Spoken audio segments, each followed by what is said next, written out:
Conservative Party members can stand with people who wave swastikas. They can stand with people who wave the Confederate flag. Speaker, I am a strong Jewish woman and a member of this House and a descendant of Holocaust survivors, and I have never it's never been singled out, and I have never been made to feel less, except for today when the Prime Minister accused me of standing with swastikas.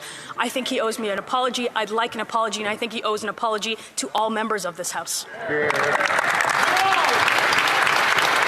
Prime Minister Justin Trudeau saying that conservatives, including Conservative MP Melissa Lantsman, a Jewish woman, stands with people who will wave swastikas. There she was asking for an apology. So Melissa Lantsman joining me now. Did you get that apology? I did not get that apology, Brian, but I think this is exactly what I've seen and what so many Canadians have seen for a long time. And I think true colors were shown yesterday. When you don't agree with the Prime Minister or you don't see things the way that he does, you are a racist, you are a misogynist, you are other. And that's a problem. It's a problem when anybody does that, but it's especially a problem when the Prime Minister of a G7 country does it. Well, let's make this very personal for a minute. Let me ask you, I mean, as you said, when you asked for an apology, you don't raise these points often, and I've known you a long time. You don't, but you are Jewish, you are a woman, you are the descendant of Holocaust survivors. How did you feel? Because you handle it with grace. Maybe looked a little shaken when the Prime Minister said those things, but handled it with grace. How did it feel listening to the Prime Minister essentially calling you a Nazi in the House of Commons for asking him a basic question, not a loaded question, but a basic question? Yeah, look, I haven't been there for very long. I've been around politics for a very long time. And it doesn't matter if you've been there for 6 days or 6 months or 6 years. When somebody in that office says something like that, which is deeply, deeply personal, because it's a big part of my identity. It's a big part of the constituents that I represent. I have the largest number of Jewish Canadians living in Thornhill.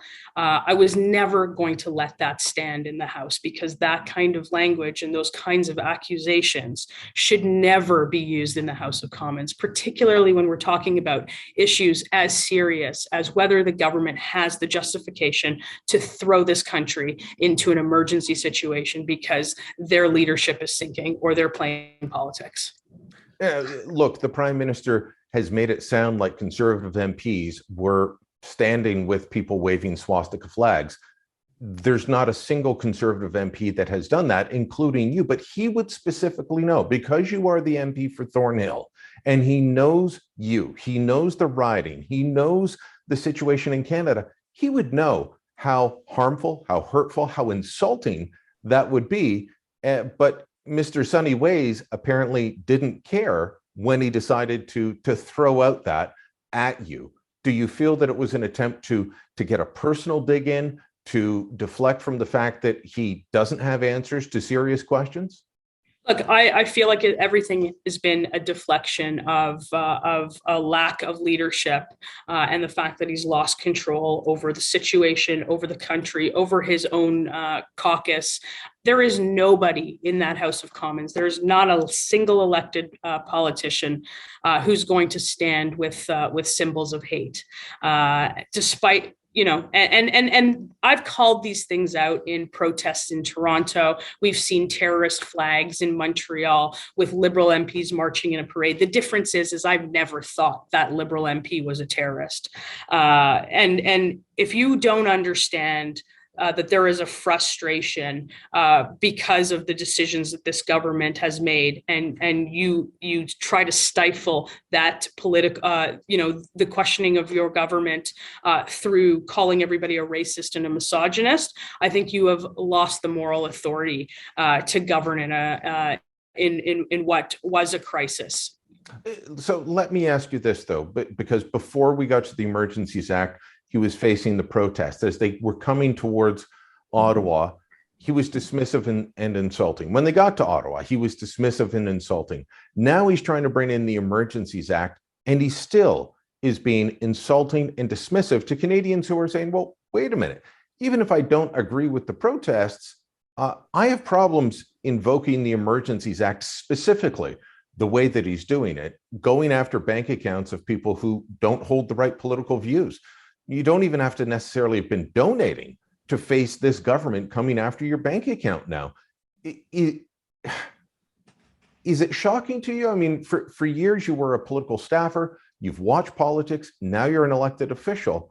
Is it shocking to see that he just will not deal with the substance of anything? He only wants to deal with the ephemeral nature and deal on the surface and make it basically like a bunch of middle school kids, throwing names at each other.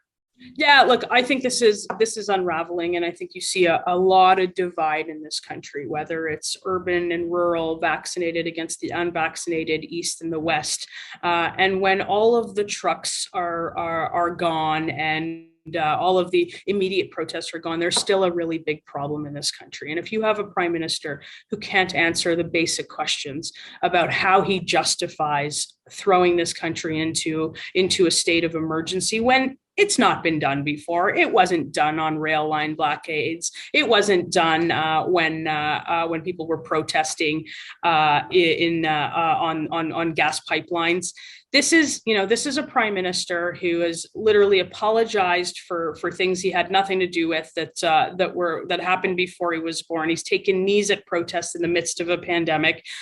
He's gallivanted around the world in conferences and then have come and enabled a lockdown economy. There is a lot of questions about how this prime minister continues to deal with the COVID situation, but calling everybody and othering everybody as racist and misogynist, it's not going to last. Canadians are starting to see it, and yesterday was a clear indication of what I've seen over the last number of months of being here, and it was on full display. So, an apology certainly is one thing. I think he should apologize. I think he should apologize to the House of Commons, and I think he owes the residents of Thornhill certainly an apology. But we have some real questions to answer during the next couple of days of a debate on whether a government has the authority, has the justification to take powers that they've not had otherwise. And I think it's a problem. And you mentioned this specifically,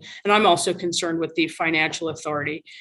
We've got lots of constituents calling our office saying, should I take my money out of a bank? They may have nothing to do with this convoy, but the kind of level of torque around this is making people scared. And that's a big problem for our financial institutions, for their integrity, and for Canadians' confidence in our economy, in our country, in our institutions.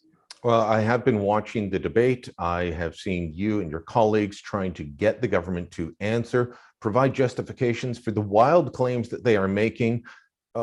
They're simply not providing justification. They're just making broad, sweeping accusations to justify one of the most sweeping pieces of legislation that any government has at their disposal. So, Melissa Lantsman, thank you very much for your time. Thank you for your service up in Ottawa, and all the best. We'll talk soon. Let me know what you think. Drop a line down below. Does the Prime Minister owe Melissa Lantsman an apology? The people of Thornhill, the people of Canada? Let me know what you think. Share this on social media, and of course, subscribe to our channel.